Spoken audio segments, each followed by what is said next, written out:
Hello friends, Koolio here and welcome back to the channel guys. I got kind of a special video for you guys today, and so if you enjoyed this video, please leave a like on it because it helps us so much and it's much appreciated. As well as if you want to see more videos about this game called COROMON, then make sure to subscribe to the channel for more mobile gaming videos coming soon. So this is a Pokemon-like game called COROMON that just came out onto the Android and iOS app stores, as well as Steam. Now this is only a beta gameplay, a early access. The game is currently limited where you can only level up your Pokemon, I'm doing air quotes, or Coromon as they're known in this game, up to level 23. Now I'm currently in what they're calling a trainer hub. This is the Pokemon Center. You can go up, you can talk to the nurse and they will go ahead and heal your Coromon. And I gotta say, like, out of a lot of like the different types of Pokemon-esque games I've played on this channel, this is hands down one of the best. Now let me go ahead and actually show you guys a couple of the Coromon that I have. And I just gotta let you guys know too as well, is if you do decide to play this game, you can't transfer your accounts to different devices as of right now, and any saved progress that you make will not transfer over to the official release. So keep that in mind. But I gotta say, this game, one of the biggest things that stands out to me in this game is the pixel art for the different Coromon, and they have amazing Coromon in this game. It's so cool. So this is Patterbit. This guy is awesome. I love him, and I do recommend if you guys do play this, capture a Patterbit, I believe is how you say it. And there is a character that, as you make your way to the second town, you can trade for a different Coromon that's really, really powerful. Now, each of the Coromon, they have their own different types. We're gonna get into types a little bit later because the typing in this game is actually a little bit different than Pokemon. You got your different types. This is a uncommon rarity Coromon, and the potential is a standard. Now, there's standard, and then there's like, what's it called? Something like high potential or something, and then there's like perfect. Now that's kind of all around their stats, and I'll get into that in a little bit later. Now I caught him in the Radiant Park using a regular spinner or a Pokeball at level 2. These are the different abilities that he can use, the held items if I want to give him one, and then his special trait. Now each of the Coromon, well, most of the Coromon in this game have a special trait. This one's called Downloader. Now if the opponent has a higher attack, the Coromon downloads the stat to increase its own attack. Now each of the Coromon that do have a trait, they're pretty unique. Now, the one that I ended up starting with is Nibblegar, and he is hands down one of the coolest little dudes ever. Now, when you first start off the game, it's your standard sort of Pokemon fare. You wake up, your parent tells you to leave the house, go meet up with the professor, and get your very first Coromon. However, instead of being just a regular trainer, you are like a scientist. And rather than going around and fighting gyms, you're actually trying to capture the essence of Titan Coromons. Now, the game says there's a total of 6 that you have to go around and capture, and I'm currently on a quest to go and capture the first one. Now, once you get into the lab, there's a little quiz that you take, and it'll give you 3 Coromon, but I'm pretty sure it's the exact same every single time. So this is my little dude, Nibblegar. I think he looks amazing. Some of the other ones I got is Moffle. He is a sand type, and he looks really, really cool as well. The one I just barely caught, this is an electric type called Buzzlet, and I think he looks really good. I have to say, the 2D art for these characters is fantastic, and they definitely stand out. But my overall favorite Coromon that I've caught so far has got to be Silquill. This guy looks amazing, like a black crow with golden tipped wings. Can he get any better? No, I don't think so. He's awesome, and he's got a trait where you get a little bit of extra gold if you defeat an opponent. Now let's go ahead, we're gonna head out into the world and see if we can't capture ourselves a couple of more Coromon, maybe level up a little bit, and show you guys the differences in the stats in this game, because there are quite a few differences that this game has compared to Pokemon that I actually really like. Now, a lot of stuff is similar. You just have to go to the market. You can use your basic in-game gold to buy items. HP cakes are kind of like potions. SB cakes restore your special points. I can't remember exactly what they're called. They're kind of like power points, but rather than having specific power points for each move costs a certain amount of power points to use, and you only have a certain amount of power points to use in combat. We're gonna go and grab ourselves an extra spinner just in case, because I've been capturing Coromon like crazy left and right. And we're gonna head out to the teleporter device. That's their instant travel device that you have in this game, which will take me to Hayville, which is the second town in this game that you're gonna come across. And you're gonna meet a lot of different quests and stuff. This game is more, I wanna say it's more heavily inspired, or it's inspired also by like Final Fantasy. You have a lot of like little side quests here and there that aren't just centered around going and like capturing and doing stuff like that. You actually have to like defeat so many like Coromon that appear in town, or go and gather items for different people. It's got a little bit more of an RPG-esque feel to it. Now, in Pokemon, you have HMs in the old games, or in the new ones, you have different abilities that you can kind of activate, where you can summon special Pokemon, riding Pokemon, things like that to do stuff. In this one, you have a special gauntlet what you can activate, and you get different modules attached to it. This one's called Push. It allows me to push logs that get in the way. It's kind of like boulders that you see in Pokemon. But let's go ahead and head out and see if we can't find a couple of trainers to fight and show you guys the overall combat system. Now, just like in Pokemon, if you walk in the wild grass, you will encounter random Coromon just like that. That was actually kind of crazy lucky.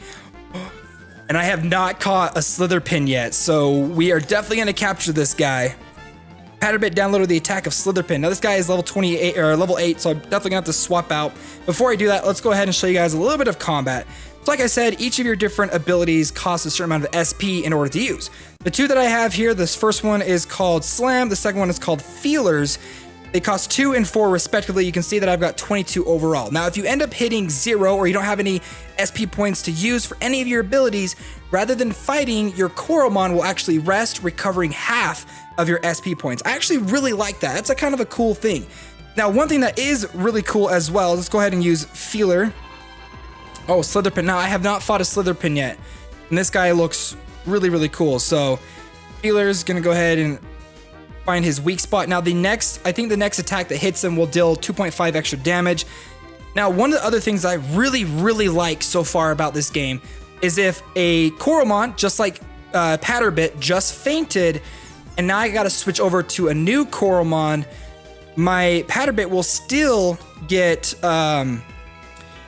will still end up getting experience points. And experience points in this game aren't divvied up. So if you get a total of 100, it's not like 50 go to him and 50 go to my Silquill. No, Silquill gets 100 and my Patterbit gets 100. It's kind of crazy, and I really like that. It's a great way to kind of level up multiple Coromon.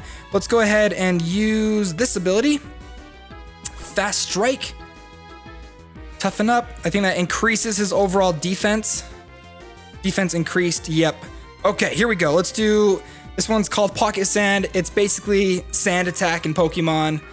There's a lot of things that are very similar to Pokemon. But one of the things that another thing that I really like about this game, and I hopefully be able to show you guys it, is the potential system. Now there are 3 different, I want to say, variations of a single Coromon. You have the regular Coromon, I want to say it's called like the high potential Coromon, and then the perfect Coromon. Now, if you get a perfect Coromon, their stats are increased a lot faster. And when you, there's like 2 different experience bars. There's an experience bar for leveling up your Coromon, and then there's an experience bar for your potential. Every time your potential hits the maximum level up, or whatever you want to call it, it actually gives you points that you can divvy up to any of the stats that you want, which is pretty crazy. So you can really customize the stats of your Coromon. So you guys noticed my Silquill fainted. That is totally fine. We are going to send out Nibelgar now and probably finish this guy off, my little shark dude, who I think looks awesome. I think this one, Bubble Burst. Boom, Slitherpin has fainted. Wait a minute, we were gonna capture Slitherpin. That's okay. I wanna show you guys, you get experience points. Now, did you guys notice that there were 2 experience bars, which I'll show you in just a little bit, how that kind of works out. So we've just completed it. Ignite that guy. Now let's go ahead and actually go back, and I'm going to show you guys Nibelgar here in the summary. Now you'll notice I have 2 different experience bars. All right, I've got the orange one, which is the regular experience bar, and then the blue one, which is the potential experience bar. Now if I look at the info, I have the standard potential. Actually, one thing that would be really good to show you guys, if I go to the items, there is a special book that actually shows you kind of how this works. I want to say it's this one, Potential Handbook. So there is the potential, standard, potent, and perfect. So standard ones gain them at a regular rate, potent gains extra points at a faster rate, and perfect are the ones that you want to try to capture and are actually visually different than the previous one. So it's kind of like getting shinies in Pokemon, but like actually increase different stats and stuff like that. So let's continue to push our way through. Now I've defeated some of these trainers. Let's see, what is it? What do we got right here? Is it another Slitherpin? Ooh, it's a horde battle. I believe it's a horde battle. I think that's what they call it. Level 6 and level 7. I think these guys should give us increased experience points. Let's go for this guy. Hopefully my Mothfill doesn't die, but I think he should be fine. Ooh, critical hit, perfect. Okay, Seal Quill is taking down Moffle, level 10. Ooh, we might even be close enough to show you guys what I mean by the potential system in this game.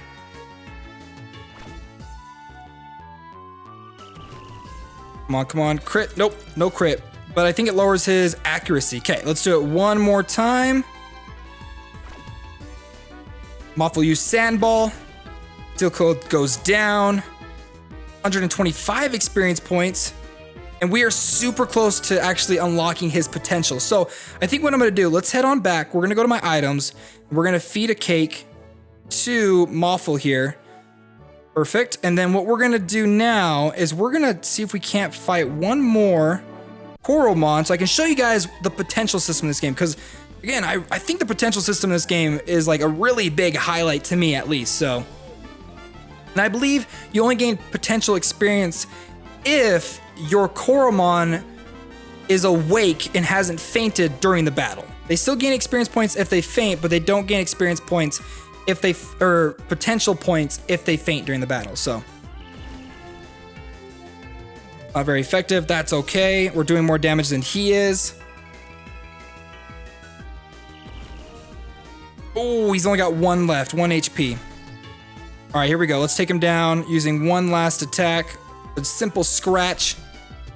Moffle's taken down. 100 experience points. I am now level 11 with Moffle. My stats increase. I learned Tailspin, and I hit the. Didn't I hit the potential? Oh my gosh. Okay, we have to fight one more. We have to fight one more, you guys. Oh no, it's a Slitherpin. I have an idea. Items. We're gonna go to my spinner. I'm gonna show you guys what it's like to catch one. Now this is a silver spinner, which is sort of like a great ball, so hopefully I'm not wasting this. This is what it looks like to capture a COROMON. Dang it. It broke out. Poison Sting. Let's just drop down one of these. I wanna say we'll be okay. Okay, here we go. So, notice right there, it says rest SP plus 11. So I can't attack because I'm out of SP, but I can get 11 back. But we are gonna go back and we are gonna use a spinner device. I guess the silver one didn't end up working, so I just wasted that. Ugh. Come on. 3, you need 4. And we caught it, yes. Slitherpin, do I want, we're not gonna give it a nickname. Your squad is full, we're just gonna send it to the COROMON storage. And then we should gain 69, nice. Okay, we've awakened some of its potential. This is what I'm talking about, the potential stats. So Moffle, I think he's pretty focused on special attack, so I can drop 3 points into special attack confirm. Now, if they have a better potential, like being potent or perfect, I believe you get more of those stats to be able to distribute for your different COROMON. Now, I wanna say we have one battle here. But before we do that, I do want to show you guys one last thing. Not the logbook. That's kind of like your quest book. Is go to your items. We're going to go to my book. And we're going to talk about the type. Now, the typing in this game is interesting because there's a total of 7 types of COROMON, but there are 6 types of attacks. So it kind of differs from Pokemon in that sense. So you have the normal type, electric type, ghost type, sand type, fire type, ice type, and water type. You can see the different ×2 effects against certain opponents, taking half damage, everything like that is normal. But then you have moves or skills that will have special types, such as magic, foul, heavy, air, poisoned, and cut attacks. Now those are only specific to moves and not to COROMON. So let's go ahead, we are gonna jump into probably our last battle for this video. I wanted to hopefully show you guys the epic Titan essence collecting. Once I get there, I will probably record a video to show you guys. Whoa! Lunar Pup. Okay, I definitely want to capture a Lunar Pup. We are gonna swap over. Oh man, I really don't have. I'm gonna rest up, but I'm pretty sure I fainted. Oh, I thought I fainted to poison. Mighty Roar. Ooh, okay. I'm hoping that I can get at least somewhat of an attack off before Hypno Wave. Am I gonna fall asleep? This is the first time I've gone up against a Lunar Pup. Are you serious? Okay, this will give us a chance. Oh, look at that. When you're sleeping, wow, I didn't even know that. Okay. Let's go ahead and heal up Moffle. Oh, nice. He woke up and he ate some cake. Please. Ooh, Fade Attack. Okay, it doesn't do a lot of damage. I think we're in the clear, you guys. I don't think this Lunar Pup can do a lot of do not put me back to sleep. Come on, one more hit. I think we're good. Fade Attack doesn't do a lot of damage. It's not very effective. But I really want to capture a Lunar Pup now because that is sweet. Is that it? Is that the battle? Yes, Koolio defeated Alec. That was a really, really cool Coromon. Look at that. I can continue to move on. There you guys go. This is Coromon. Definitely a really, really cool game. I'm kind of obsessed with it right now. I'm probably going to be playing until I can't play anymore, until the beta is pretty much as far as I can go on. So again, if you guys enjoy this video, if you guys want to see more videos for Coromon, which I'll probably do one for the Titan Essence when I get a chance to fight it, then let me know down below in the comments and hit that like button if you enjoyed this video. All right, friends, I'll see you next time.